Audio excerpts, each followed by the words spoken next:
Report breaking. കൊയിലാണ്ടിയിൽ fitness ഇല്ലാത്തതിനെ തുടർന്ന് സ്കൂൾ അടച്ചുപൂട്ടി. പുളിയഞ്ചേരി സൗത്ത് LP സ്കൂളാണ് അടച്ചുപൂട്ടിയത്. ഫിറ്റ്നസ് ഇല്ലാത്തതിനെ തുടർന്ന് 2 ദിവസമായി സ്കൂൾ പ്രവർത്തിച്ചിരുന്നില്ല.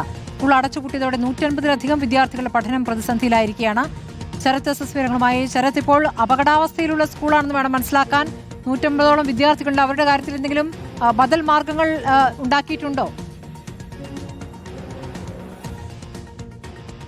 ശ്രുതി, നിലവിൽ 150ഓളം വിദ്യാർത്ഥികളാണ് പ്രതിസന്ധിയിലായിരിക്കുന്നത്. വിദ്യാർത്ഥികൾക്ക് പകരം സൗകര്യമൊന്നും തന്നെ ഇതുവരെ ഏർപ്പെടുത്തിയിട്ടില്ല. 2 ദിവസമായി ഈ സ്കൂൾ പ്രവർത്തിക്കുന്നില്ല എന്നുള്ളതാണ്. പുളിയഞ്ചേരി സൗത്ത് LP സ്കൂളാണ്. സ്കൂളിന് കാലപ്പഴക്കം, അതായത് 1925 സ്കൂൾ സ്ഥാപക വർഷം. പിന്നീട് നവീകരിച്ചെങ്കിലും ഇപ്പോൾ കാലപ്പഴക്കം കെട്ടിടത്തിനെ ബാധിച്ചിരിക്കുന്നു എന്നുള്ളതാണ് നഗരസഭയടക്കം കണ്ടെത്തിയത്. നേരത്തെ തന്നെ നഗരസഭ പലതവണ നോട്ടീസ് നൽകിയിരുന്നു. പക്ഷേ ഇതുവരെ പരിഹരിക്കാൻ സാധിച്ചില്ല. കെട്ടിടത്തിന്റെ അവസ്ഥ അപകടാവസ്ഥയിലാണ് എന്നുള്ളതാണ് ഈ അടക്കം വിലയിരുത്തിയിട്ടുള്ളത്. അതിന്റെ അടിസ്ഥാനത്തിൽ ഇത് നവീകരിക്കണം, ഇത്തരം അപകടാവസ്ഥയിൽ നിന്ന് സ്കൂളിനെ മോചിപ്പിക്കണമെന്നടക്കമുള്ള ആവശ്യപ്പെട്ട് നേരത്തെ നോട്ടീസ് നൽകുകയും ചെയ്തു. പക്ഷേ ഇതിൽ ഇതുവരെയും പരിഹാരം കാണാൻ സാധിച്ചില്ല. മാനേജ്മെന്റിന്റെ അനാസ്ഥയാണ് ഇത്തരത്തിൽ സ്കൂൾ അടച്ചുപൂട്ടുന്നതിലേക്ക് കാര്യങ്ങൾ എത്തിയത് എന്നുള്ളതാണ്. സ്കൂളിന്റെ കെട്ടിടം കണ്ടാൽ തന്നെ നമുക്ക് മനസ്സിലാക്കാൻ സാധിക്കും.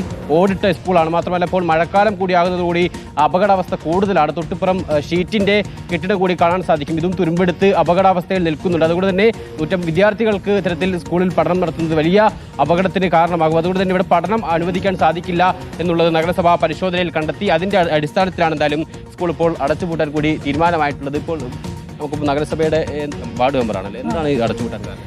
ഇതിപ്പോൾ ഏജോൻ്റെ ഭാഗത്ത് നിന്ന് ഫിറ്റ്നസ് കിട്ടാത്തതുകൊണ്ടാണ് അടച്ചുപൂട്ടാനുള്ള തീരുമാനമായത്.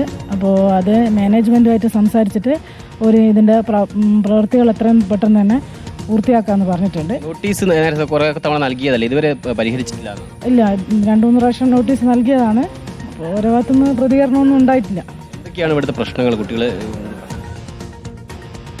ഇതിൻ്റെ പട്ടികക്കൊക്കെയാണ് ഈ പ്രശ്നങ്ങൾ വരുന്നത്. വേറെ വലിയ നല്ല പഠന നിലവാരത്തിൽ ഈ പ്രദേശത്ത് തന്നെ ഇപ്പോൾ സ്കൂളിൽ 150ഓളം കുട്ടികളുണ്ടെന്ന് പറയുന്നത്. അപ്പോൾ ഈ കുട്ടികൾ 160ഓളം കുട്ടികളുണ്ട്. തുടർ പഠനം എങ്ങനെയായിരിക്കും? അതിനെ മുനിസിപ്പാലിറ്റിയുമായിട്ട് ആലോചിച്ചിട്ട് ഇവർ ഈ പണി തുടങ്ങാൻ അവസാനിക്കുന്നത് വരെ ബദലായിട്ട് വേറൊരു സ്ഥലത്തേക്ക് മാറ്റാനാണ് ആലോചിക്കുന്നത്. എത്ര ദിവസമായി ക്ലാസ് പ്രവർത്തിക്കാത്തത്?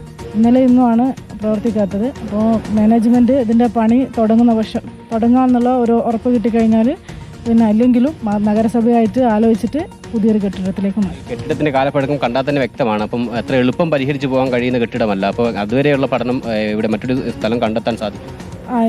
നഗരസഭേൻ്റെ തന്നെ ബിൽഡിംഗ് ഇതിനടുത്തുണ്ട്. അപ്പോൾ അവിടത്തേക്ക് മാറ്റിയിട്ട് ബദൽ സംവിധാനം ഒരുക്കും. മാനേജ്മെന്റ് എന്താ പറയുന്നത്? മാനേജ്മെന്റ് എത്രയും പെട്ടെന്ന് പണി തീർത്തു തരാമെന്നാണ് പറയുന്നത്. പ്രദേശവാസിയാണ്. പ്രദേശവാസി മാത്രമല്ല, മുൻ കൗൺസിലറാണ്. ഇപ്പോഴത്തെ കൗൺസിലറാണ്. തൊട്ടപ്പുറത്തെ വാർഡിൽ 7ാം വാർഡിലെ കൗൺസിലറാണ്. ദീർഘനാളായിട്ടുള്ള പ്രശ്നമാണെന്ന് പറയുന്നത്. നിരവധി കുട്ടികളുടെ പഠനത്തെ ഇത് ദീർഘകാലമായിട്ടുള്ള പ്രശ്നം തന്നെയാണ്, വർഷങ്ങളായിട്ടുള്ള പ്രശ്നം തന്നെയാണ്. പക്ഷേ നഗരസഭയായിട്ട് ബന്ധപ്പെട്ട് ഫിറ്റ്നസ് കൊടുക്കാൻ വേണ്ടിയിട്ട് ഓരോ വർഷവും ആവശ്യപ്പെടാറുണ്ട്. അപ്പോൾ ചെറിയ കാര്യങ്ങളൊക്കെ അവർ പറഞ്ഞ മരം മുറിക്കൽ അങ്ങനെയുള്ള കാര്യങ്ങളൊക്കെ ചെയ്തുകൊണ്ടിരിക്കുകയായിരുന്നു. പക്ഷേ ഇത് തീർച്ചയായിട്ടും മുഴുവനായിട്ടും പരിഹരിക്കുക എന്നുള്ള ലക്ഷ്യത്തോടു കൂടി തന്നെയാണ് ഈ വർഷം നഗരസഭ ഫിറ്റ്നസ് കൊടുക്കാതിരുന്നത്. അപ്പോൾ അതുമായിട്ട് ബന്ധപ്പെട്ട ചർച്ച നടന്നുകൊണ്ടിരിക്കുകയാണ്. ഇന്നും മാനേജ്മെൻറ്റ് പ്രതിനിധികളായിട്ട് സംസാരിച്ചു. ചർച്ചയുണ്ടോ? ഇന്ന് അതിൻ്റെ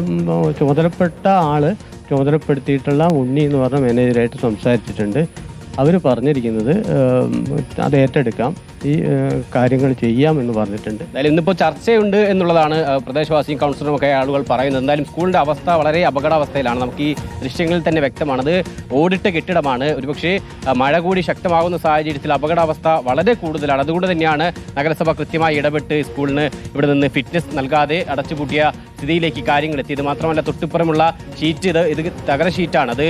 അതും തുരുമ്പെടുത്ത അപകടാവസ്ഥയിൽ ഏത് നിമിഷവും വീഴുന്ന രീതിയിലൊക്കെ തന്നെ വളരെ അപകടകരമായ രീതിയിൽ തന്നെയാണ് കെട്ടിടത്തിന്റെ ഭാഗങ്ങളുള്ളത്. തീർച്ചയായും ഇത് പ്രവർത്തിക്കാൻ സാധിക്കുന്ന അവസ്ഥയിലല്ല നിലവിലുള്ളത്. നേരത്തെ തന്നെ നിരവധി തവണ നോട്ടീസ് നൽകി എന്നുള്ളതാണ് കൗൺസിലടക്കം വ്യക്തമാക്കിയത്. പക്ഷേ മാനേജ്മെന്റ് കൃത്യമായി ഇടപെട്ട് ഇത് പരിഹരിക്കാൻ തയ്യാറായില്ല. അങ്ങനെ ഇപ്പോൾ മഴ കൂടി ശക്തമായ സാഹചര്യം കൂടി കണക്കിലെടുത്താണ് ഇത്തരത്തിൽ എന്തായാലും നടപടിയിലേക്ക് നഗരസഭ കടന്നിരിക്കുന്നത്. എന്തായാലും ഇതുമായി ബന്ധപ്പെട്ട യോഗമുണ്ട് എന്നുള്ളത് കൂടി ഇപ്പോൾ കൗൺസിലർ അറിയിക്കുകയും ചെയ്തിട്ടുണ്ട്. ശരി, ഫിറ്റ്നസ് ഇല്ലാത്ത സ്കൂൾ അടച്ചുപൂട്ടിരിക്കുകയാണ്. മറ്റു കുട്ടികളുടെ കാര്യത്തിൽ ബദൽ മാർഗങ്ങൾ ഇതുവരെ തീരുമാനിച്ചിട്ടില്ല എന്നാണ് നേരത്തെ പ്രതികരണം വന്നിരിക്കുന്നത്.